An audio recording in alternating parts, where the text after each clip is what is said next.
Hi, Nathan. I'm just preparing to go live on Facebook as well. I think we are live on Facebook, so that's great.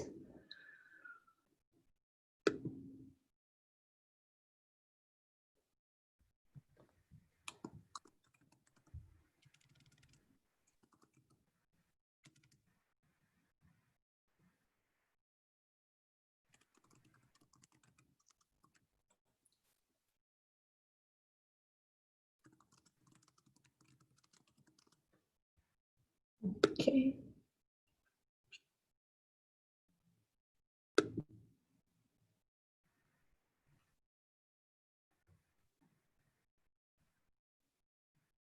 I'm just trying to figure out how to go live on Facebook. I will be with you just in 1 second. It does say webinar is now streaming live on Facebook on my screen.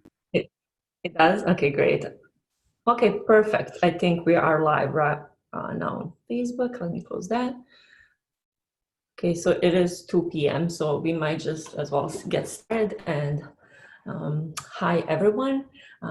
I just wanted to quickly introduce myself.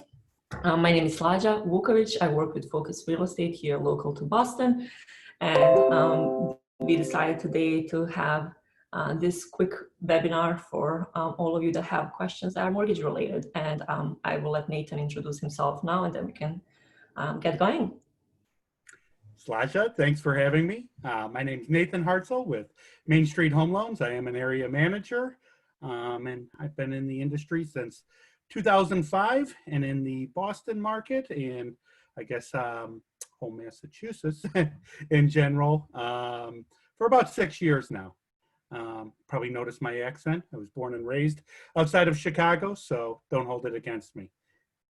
Come on, I was born and raised in Bosnia and have a strong accent as it can be, so. Fair enough. So we're good there. Great. So let me just, we will cover a few topics today. And if we do have enough time, we will be open for your questions in your, if you're following us on Zoom, you will have option to type in questions. For Facebook Live, unfortunately, we won't be able to look at those questions, but we can address them privately later on. So let's, I think we can just get started here. Okay, perfect. So let me see. So with all the changes that our industry is going through right now, we've been getting more and more questions from buyers and clients and friends about mortgages and purchases and refinancing. So we figured, you know, there's nothing better than sitting with Nathan and talking about all of these things. So I will just start with the questions. So Nathan, people right now are scared that the financial industry is running out of money.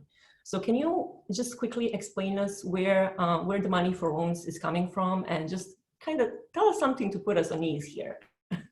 Sure. Nothing like giving me a loaded question from the get-go in these unprecedented times right now, but I'm more than happy to shed my take, you know, some factual takes as well as some market projections on where we feel we're going at these times. So I don't think the market is per se running out of money. I think what people are feeling instead of running out of money is the mitigation of risk. The market is not risk tolerant right now.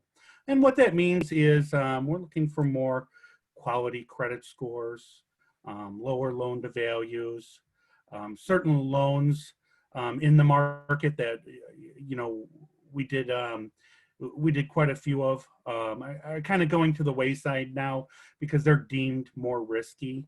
It's nothing to really be scared of, because there's some really, really good interest rates out there right now. And as long as you fit into these buckets, some of the great first-time homebuyer programs, such as Mass Housing or Fannie Mae and Freddie Mac's Home Ready and Home Possible, these are a really, really great opportunity to secure outstanding financing that we haven't seen before, at great terms that you can reap the benefits of for, say, the next 30 years in buying a house. Some of the things the market's straying away from right now are your jumbo loans, $1 million loans. We're even seeing some higher rates with loan amounts over 510,000 now. 510,000 puts you into a range from 510 to 690. It's considered conforming jumbo. So these are still Fannie Mae and Freddie Mac loans, but they're deemed slightly more risky right now. We're projecting to see some relief with that and those rates in the near future, hopefully the first week of May, I've heard, as early as.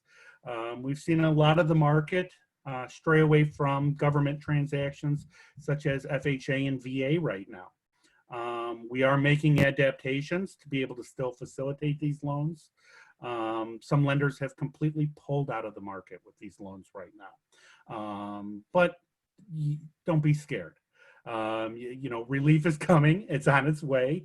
And we're figuring out ways to be able to facilitate these and still offer these same programs and take advantage of the good rates right now. It's just we're using different methods that were common in the real estate industry. Each lender is handling this, I feel, in different fashions right now. I don't think no two lenders, including Fannie Mae and Freddie Mac, are handling this in the same exact fashion, which is fine. I mean, while this time may feel like 2008 all over again, it's truly not. The lending industry didn't shoot themselves in the foot this time. We're learning how to deal with an epidemic. And I think what happened 2 months ago, say, where rates hit an all-time low, we were offering a 2.99 on a 30-year fixed. The market was just inundated, an influx of loans.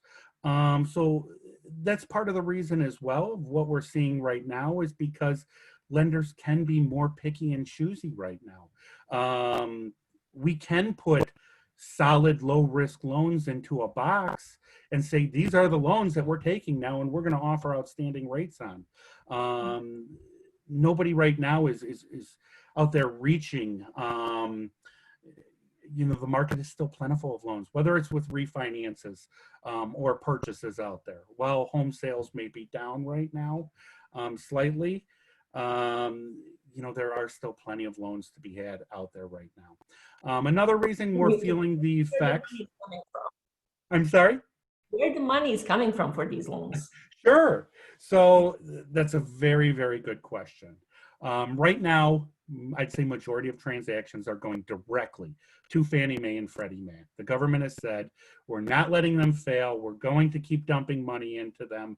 And that's why you're seeing this kind of tight box that these transactions are fitting into, is because if they fit Fannie Mae or Freddie Mac right now, and a lender, a bank can unload these off their books to keep relending in 5 to 10 days, that's unbelievable turnaround. And that's really what's keeping the wheels turning right now. Some of the other transactions, as well as the ones I'm speaking of, loan amounts under 510, have also went into mortgage-backed securities, loan pools that are launched by direct lenders, such as my company, Main Street Home Loans. So those are still working, not like they used to work. A little bit slower pace right now, but that's how we can actually fund some of these conforming jumbo, VA, and FHA transactions. They take a little bit longer to get off the books, and that's why they're deemed also a little bit more higher risk right now. Some of the things we've seen recently, and another reason for the tightening of the industry, is the forbearances. I'm sure if you have had a home loan, you have got a letter in the mail, you have received a phone call, you've seen it on the news. And this is kind of unknown territory. Yes, Each so loan please tell us about it. servicer, Tell us all about it. What is that? well, Tell each us. loan How servicer, does it impact lending? I'm sorry you cut out a little on me. I said, how does that impact lending industry? And tell us just all about Well, forbearance. there's two major sides, as well as many moving parts in the industry. But the two major sides are, where does the funding come from, which is mortgage-backed securities, government sponsored entities such as Fannie Mae, Freddie Mac, and your service industry. That's who your loan payment goes to. Well, the servicing industry has been seeking relief because forbearances on mortgages were up 78% alone last week, which is huge. But little do people know that these servicers technically are still liable for that payment that that recipient of that loan is not making now to either the mortgage-backed security or the funding mechanism in place, whether it be private investor or Fannie Mae or Freddie Mac. Originally, Fannie Mae and Freddie Mac came out and said, we are not going to help out the servicers. We're just going to keep lending as planned, and basically that they were going to have to figure out a way to make these payments. So Chase last week alone, which is one of the largest servicers in the United States, carved off $6.8 billion basically to just make loan payments on behalf of their servicing side, which that's going to prohibit lending ability in some fashion. And I think that's why we see the constricting of the market right now. So, my best suggestions are, basically the federal government put a lot of pressure on these servicers, and there are almost no questions asked on these forbearances. So even if you can make your payment, you can just tell them, I want a forbearance, and basically they're being issued. That has really kind of hurt the market. And one of the main reasons, for its tightening right now. If you can make your if you can make your payments, go ahead. I was gonna say, if you can make your payments, I strongly suggest making your payments. That not only helps the market, but we don't know how this is going to affect people's credit right now. Until recently, we were told, cannot refinance people that are in a forbearance. We don't know at this point how Fannie Mae and Freddie Mac are going to treat that. Fannie Mae's projections for the year are we haven't hit rock bottom in rates yet. We may see the 2 and low 3s again. I mean, right now we're in the low 3s again. So, taking a forbearance may prevent you throughout the end of this year and maybe even early 2021 of taking advantage of some of these rates that we haven't seen before as well. So be very, very careful with the forbearances. Are there going to be any fees? Do you know if there are any fees associated if you take advantage of forbearance? Well, here's the problem. Is I've been getting calls day in and day out, and how does this forbearance work? I can explain, our forbearance on the loans we service and the way those work, but each servicer that's out there, which there's hundreds of, are offering something slightly different now. I've seen them to the point to where you need to, we will allow you not to make payments for 90 days, but then you owe us a balloon at the end of the 90 days. Who can come up with $10,000 to $15,000 at once right now, especially people who are seeking the forbearance who are unemployed. Unemployment numbers keep going up, and that's scary in the market. It's good we're offering something out there to help people, but speak with somebody, read the fine print, make sure you know what you're getting into, and we don't want anybody to be put in a worse situation than they're already in, during this epidemic. Yeah, great, thanks for that. So over the last month, mortgage rates have been fluctuating quite often, like daily, as we know. So You're not kidding. Can you tell us a little bit more about what's going on with mortgage rates right now and what Sure. people can expect? especially the ones that are looking to, put offers on something or refinance right this moment? Sure. So this has been a roller coaster ride. I mean, a big roller coaster ride. Like I told you, we were down to a 2.99 on a 30-year fixed rate, and a week later at almost 5%, and then ticking downward since. I've literally quoted clients at 3.25 in the morning, and by 4 o'clock in the afternoon, their rates of 3.75. Yeah, I remember So those were my clients. so don't be afraid of the market right now. As of right now, we're in a very, very good status. Rates are in the low threes. We're still offering great bond programs through the state and local government. Um, and I'm telling clients right now, don't be afraid to go out and put in an offer. If we think rates are going to go lower and you think rates are going to go lower, hey, I can lock you today at a 3.5, a 3.375. And guess what? If they go lower, we have that float down to where we can renegotiate that rate and take advantage of it as long as it's prior to your closing. Also, we don't offer any loans with a prepayment penalty. What that means is you can refinance at any time without paying a penalty. This is great because what Fannie Mae is projecting, maybe down to the twos or low threes again, at the end of 2020 into 2021. Even if you're in a house right now at 3.5% interest rate, big deal. That is an awesome interest rate. But we also want you to take advantage of what the future may bring. So those opportunities and those avenues are definitely available to clients in the future. So, as long as you fit into these boxes right now, or some of the creative financing that, top people in the industry are putting together to facilitate these transactions for you, I think you're in pretty good shape. And one of my best suggestions is, working with professional teams and people that, study the industry and the economics of it and where we're going from your real estate agent to your mortgage lender to your attorney. This is very, very important in these unprecedented times right now, to surround yourself with the best people. I can't say we've been in this exact situation day to day right now, but we've all dealt with the roller coaster ride of the real estate industry in the past. So working with true professionals in the industry, and people that can adapt for you, is going to definitely take a lot of stress off of you throughout the process. Well said. Well said. And you're one of those people. Here, okay, great. So as we were talking about buying, what programs do you have available now for buyers? And especially, I work a lot with first-time home buyers. So what are some of the programs that you would recommend for them? And what would be some incentives that first-time home buyers can expect if they were looking to buy right now? Sure. So first-time home buyers, like I said, we still have Fannie Mae and Freddie Mac's first-time home buyer programs available, as well as Mass Housing, which is an outstanding loan program as well.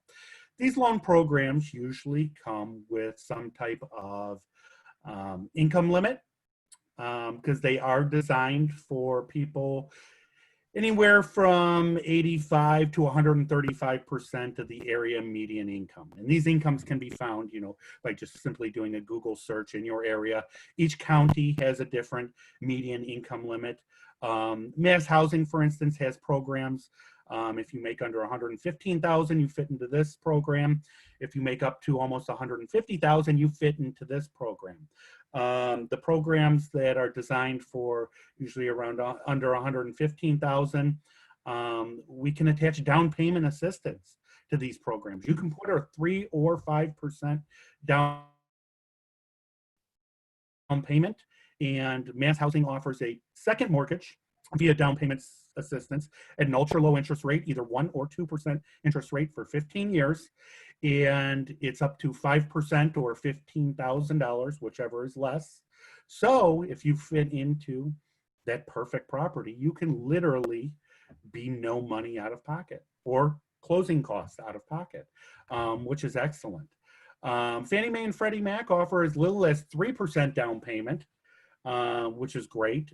We can also attach if the local town you're in offers some type of down payment assistance, that is allowed as well. These come with reduced interest rates, as well as reduced mortgage insurance. Everybody was so afraid of mortgage insurance in the past, but mortgage insurance has become very competitive, and they also offer incentives, like I said, for first-time home buyers, offering lower mortgage insurance rates. So the low down payment anymore is not such a big deal in the lending industry. You know, we work off credit score and we work off debt to income ratio, and sometimes it doesn't matter if you're putting 3, 5, 10, 15, 20% down. As long as you can afford your mortgage payment, that's how we mitigate our risk, and you know, you have good credit to substantiate that. We're more than happy to lend on these all day long. And these programs aren't really in jeopardy right now and have not been extremely affected by the current epidemic and by the instability of the market right now. Hopefully they're not. If anything, we see tightening a little bit of credit scores and I was just about to ask ratios, yeah. which is fine. I mean, we want to make good loans to good borrowers anyway. You know, I mean, if you're credit challenged, you know, nothing to be ashamed of. Reach out to somebody, a professional in the industry. I was a credit analyst for years, and I'm more than happy to help people. Maybe you're not ready right this moment to buy, but knowing the next 6 to 12 months, the market's predicting low interest rates, let's get you on the path to success and turning that around. Yeah, and I can vouch for that because you've been helping some of my clients in the past, you know, fix up their credit score and prepare for purchase, you know, year to year and a half in advance. Sure. So, yeah. Some of the programs also that were directly affected, like I touched on a little bit earlier, were your FHA, your VA. A lot of the market just completely pulled out, said we're not lending on them, but we're seeing them to come back. Like I said, we have a very resilient market.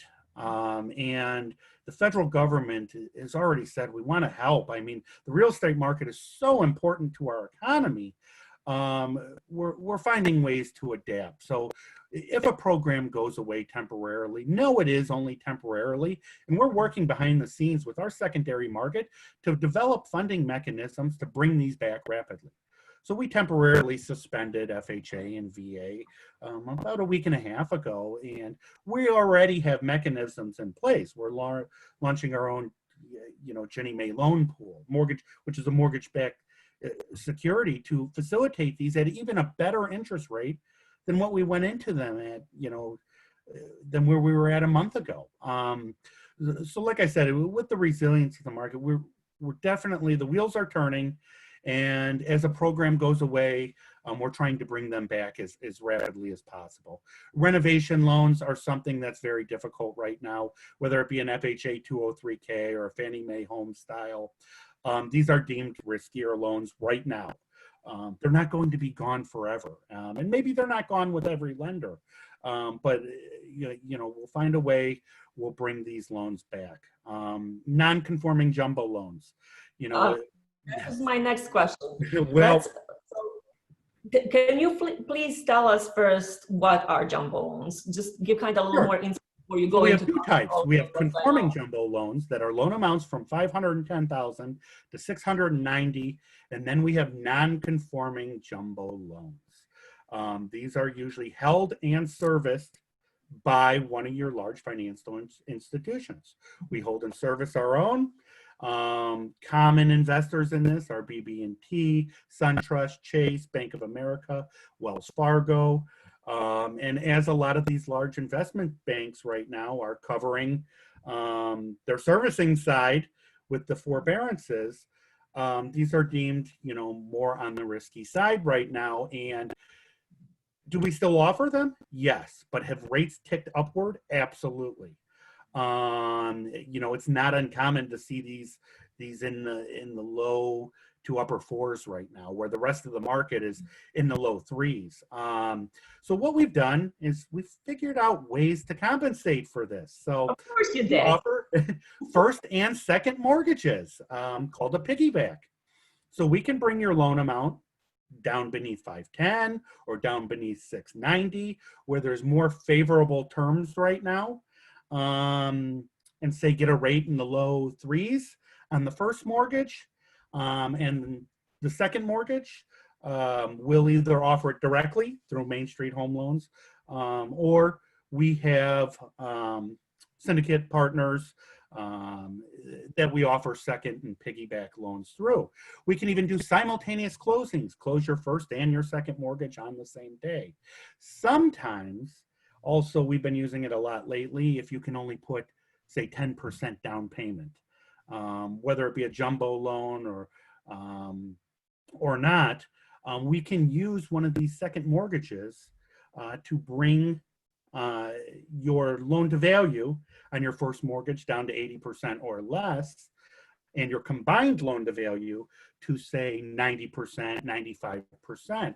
What this means is you can still make a low down payment and not have mortgage insurance. As long as that first mortgage loan to value is 80% or beneath, we can eliminate mortgage insurance. So, you know, this is this epidemic has also created the, I guess, the will for more creative financing as well. And, you know, something good out of this is we're learning as we go along. You know, and you're super creative. You always find ways to get things done, which is. Well, and that's why I separate this. That's why I separate this from the 2008, you know, kind of too big to fail downfall. Is we came into this more prepared, but like I said, this is happening for different reasons, and everybody is adapting and more willing to help. We have the government saying, hey, we're going to keep the mortgage industry going. You know, you guys didn't shoot yourself in the foot this time. You know, we're going to try to keep rates low. And not to digress off of this, but just because the Feds slashed the Fed prime rate to 0% does not mean mortgage interest rates are 0%. That's directed more towards short-term financing, revolving lines of credit, auto loans, credit cards, second mortgages that sometimes are under revolving terms. This would directly affect them more. For the most part, the standard conventional mortgages have been running primarily off the 10-year treasury. So that's something to keep an eye on in the market. Great. Okay, let's move on. So we have another half an hour left and a few more topics to go through. So as it happens during times like these, we see more and more investors buying investment properties. And so, you know, in the past, working with a number of buyers and investors on purchasing condos for investment purposes, we often have to take into consideration owner occupancy percentage and percentage of ownership. So can you explain the difference between these two and how that impacts loan process? Sure. And I'll start by just saying that for owner-occupied purchasers, we have made the market much easier. We don't require regulation or questionnaires now, besides master insurance on 1 to 4 units. So a lot of your Boston, Dorchester, triple deckers right now, we don't even need condo questionnaires anymore, which is great. So what that means is there's no occupancy restrictions. There's no single entity ownership restrictions. So that's been a really great change that we've got on the owner-occupied side, as well as go ahead. And that is only for 4 units or less. That does not involve big associations of. Correct.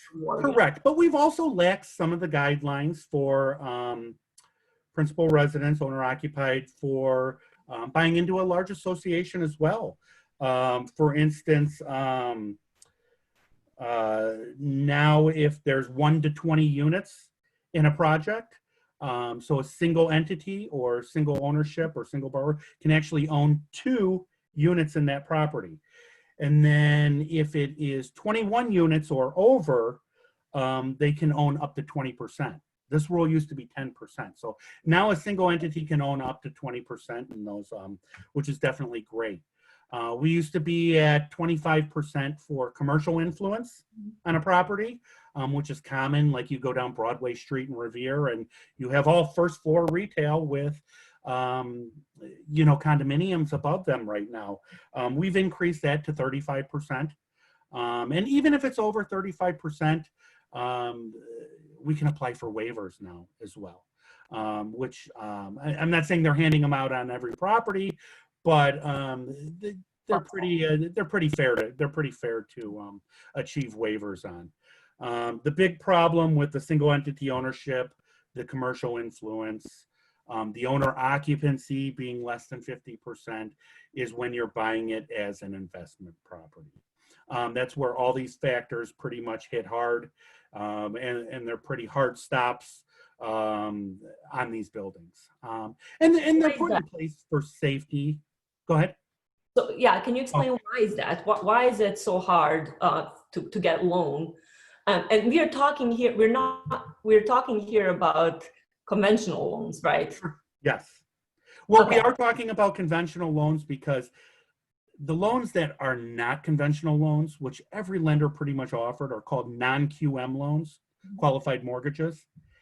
And this is something during this pandemic that has just went away. I don't know anybody now offering non-QM loans. So those were the real risky loans, as well as the loans, without proven income streams, where they're using bank statements to qualify, business bank statements.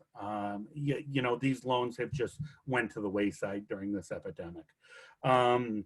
Get back to your question. The reason these loans for investors that they put these strict regulations on are for, a lot of the owner occupied people that live in here. This affects their marketability. So Slaja, say you were to buy in a building, a condo, and all of a sudden all this investor concentration comes in. The marketability for you to be able to sell is little to none in this market right now. As well as the commercial influence.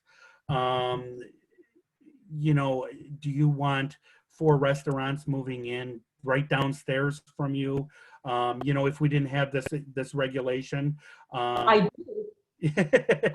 And nothing wrong with restaurants. I love food, but I'm saying it might be any commercial entity that may affect the marketability for you to sell your unit, or affect the quality of life while you're living there. So these are some really, really big reasons.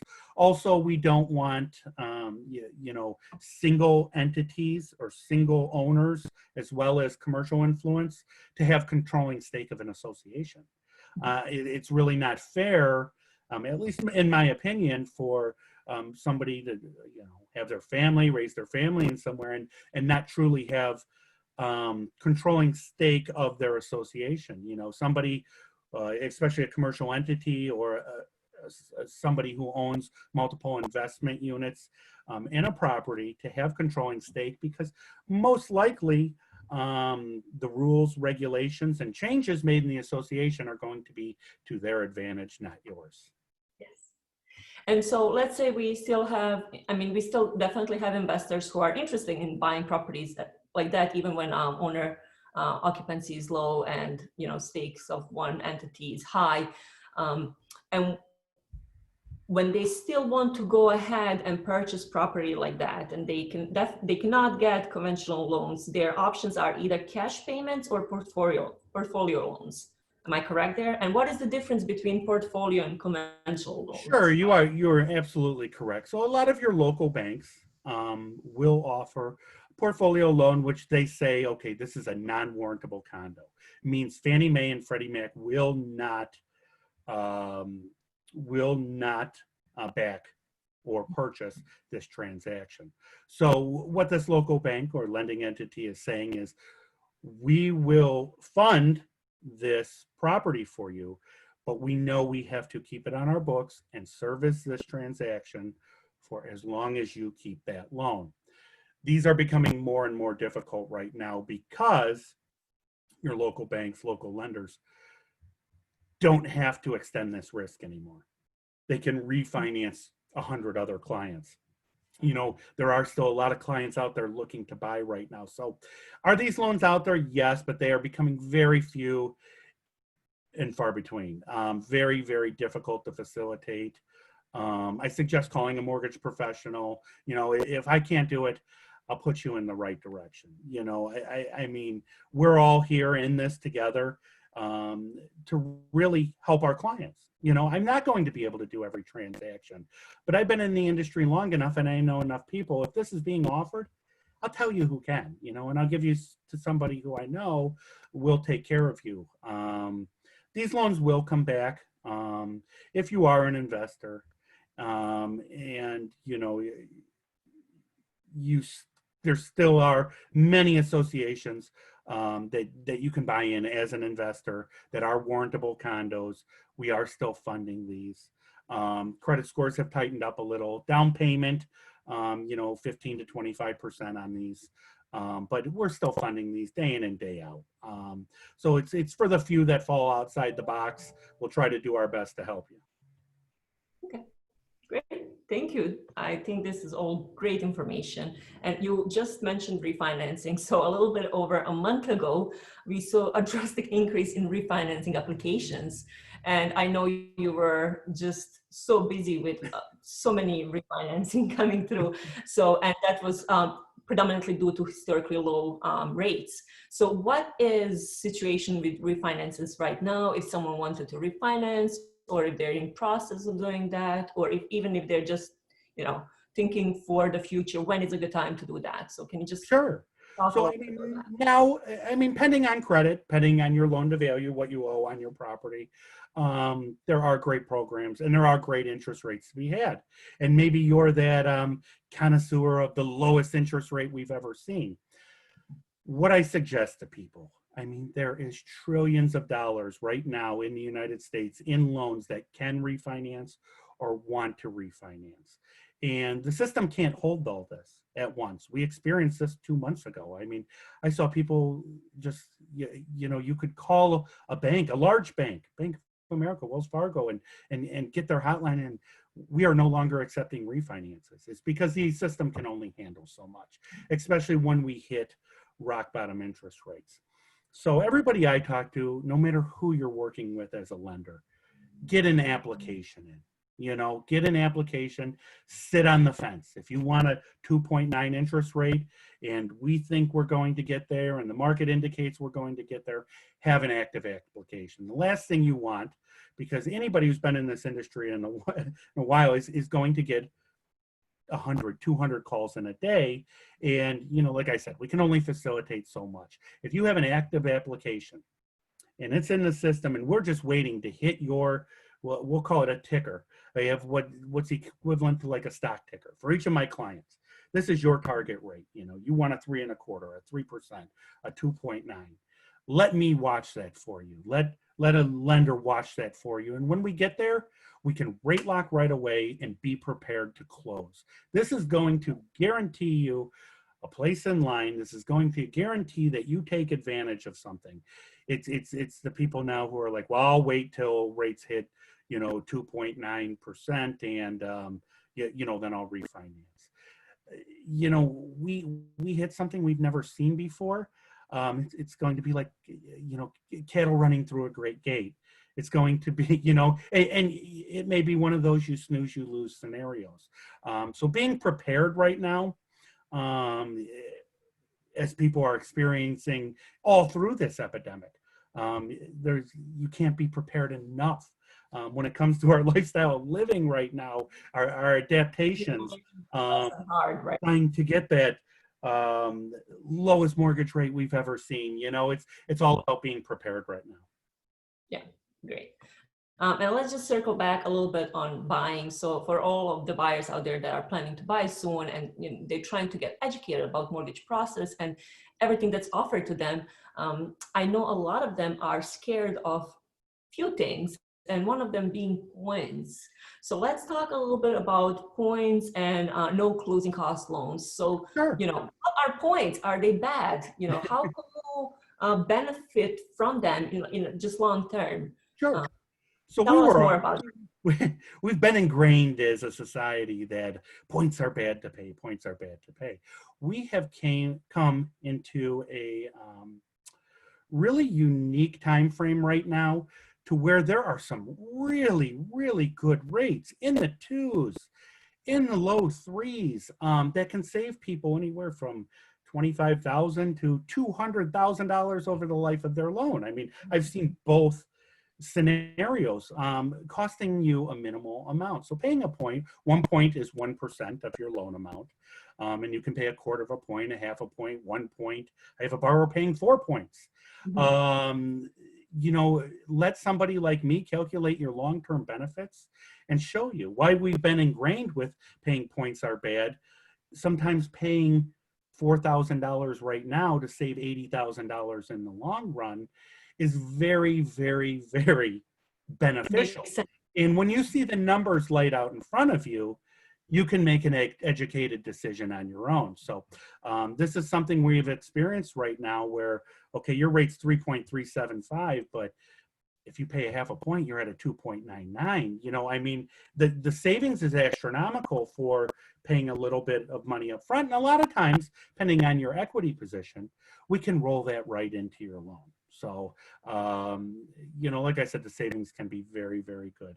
One thing, getting on your no closing cost loan, and it kind of ties into points as well. So you can pay points to get a lower rate on a loan, but it also works on the contrary. If you are going to take a higher rate, whether you refinance or you purchase, the lender can pay you points, and it works the same. So when you see a no closing cost loan that is publicized, there's always cost facilitated and built into a loan. We have to run various fraud reports, credit reports, appraisals. We have to pay underwriters. We have to pay processors, our secondary market. So these are just a touch on some of the many, many costs facilitated. So we cannot effectively, especially in a competitive market, offer the same rate as somebody, one of our competitors, and pay all your closing costs for you. We would lose money on that. So when you see a no closing cost loan publicized, most likely the rate will be slightly higher because what the lender is doing is basically paying you points to cover your closing costs. In some situations, that's very, very beneficial. If you know you're not going to be in a home more than, say, 12 months, because you have a job transfer or something coming up. If you're going to, convert it to an investment property. There's various situations and circumstances that taking a no closing cost loan would definitely make sense because it would work to your benefit. But for somebody who's going to stay in their home long term and wants to achieve the most savings with a low interest rate, like I said, a lot of times it's better to either roll those closing costs in. If you can pay them out of pocket, definitely pay them out of pocket. But this is something to speak to your loan professional about and evaluate all your options. Most lenders now, we don't offer 1, 2, 3 programs. As the market has cut back and tightened up a lot, we still offer various programs. And new programs are still coming out day to day. So it's my job to keep in tune with the market and how different programs are being suspended. We're bringing on new programs. The elimination of some programs temporarily, to definitely explain your risk to you, the rewards and potential rewards to you, and have a plan B. I always have a plan B, and sometimes, they come in handy. We try to avoid a plan B, but we also don't want to leave somebody high and dry out there. We definitely want a different avenue to get them to the finish line. Yes. Great. So we do have one question right now, but if anyone, any of our attendees on Zoom have questions right now, it would be great time to put them in. I have a question here saying, what is the rate for jumbo these days? So can you tell us a little bit what are the rates that are offered? I know that's kind of hard question to answer. Sure, it is. Well, and one of the reasons it's kind of a loaded question is because various factors go into a mortgage interest rate. I mean, rates right now are, on a 30-year fixed between 3 and 5%. Depends on what's your credit score, what's your down payment, or what's your equity position, what's your debt to income ratio. I can honestly say, conforming jumbo, that's loans 510 to 690, have ticked a little higher. They're probably closer to 4% right now, but we as a company are making our own adaptations. And the first week of May, we're going to be offering lower rates on those because we're doing our own mortgage-backed securities, which allow us to offer lower rates instead of direct selling those to Fannie, Freddie, or packaging them and hoping, Wells Fargo, BB&T, one of your large investors takes them. So definitely, like I said, adapting to that. I think we're going to see some relief, not just from us as a lender, but from all lenders in the near future here. Once this pandemic passes, we're really going to try to get the economy straightened out. And a big part of that's going to be the real estate market. So I think we're going to see lower interest rates in all sections, and I do think we're going to see a lot of these programs come back, and even on the non-conforming jumbo over 690, I think we're going to see that come back and see that come back strong before the end of 2020. So to answer your question, jumbo rates right now are a roller coaster, sometimes different in the morning than the evening. So I can honestly say probably between a 3.375 and a 4.5% right now. And those various factors come into play. Also, condos are slightly higher in interest rate than single family. Multifamilies are higher than condos and single families. Like I said, this market is priced off of risk. Condos are slightly riskier for a lender than single family homes. Because there's an association to deal with is part of the reason. If you foreclose, you have to, give notice to the association. And in Massachusetts, the lender is liable for taxes, sometimes association fees on a condominium that would not pertain in other circumstances with a single family. And multifamilies are just riskier because you have usually tenants, even if you own or occupy it, and anytime there's rental properties associated with your building, these are going to be considered more risky, especially if you're using some of those rents to qualify. Now would be a perfect time where you could look at something like that and say, wow, yeah, that's riskier, because sometimes tenants aren't paying landlords right now, and landlords can't evict. But they still are responsible for a mortgage payment, hence the risk that's definitely associated with multifamilies as well.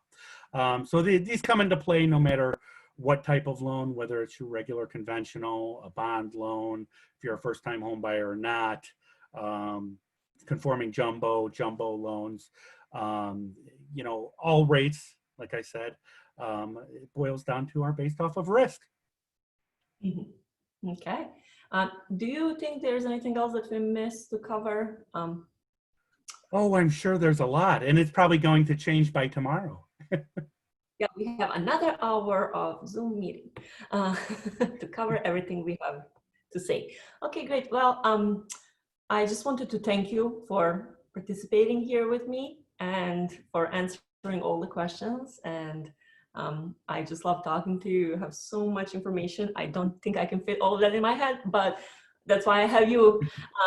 If any of attendees or anyone on Facebook has any questions for me or Nathan, please feel free to contact me. You have my contact information everywhere, and we will be able to address any of those questions privately, and maybe we can do something similar like this soon with some different topic to discuss. So yeah, so thank you, Nathan. Thank you, and thank you for having me. And contact Slasha, we work great together for seamless transaction. We can actually Full of fun. facilitate a pretty pleasant transaction and make your home buying a happy experience, even in the times of this pandemic. Yes, especially now. So thank you so much. Thank you everyone for joining us, and hope to see all of you or hear from you soon. Stay safe, stay well, stay home, and enjoy your weekend, and happy Friday.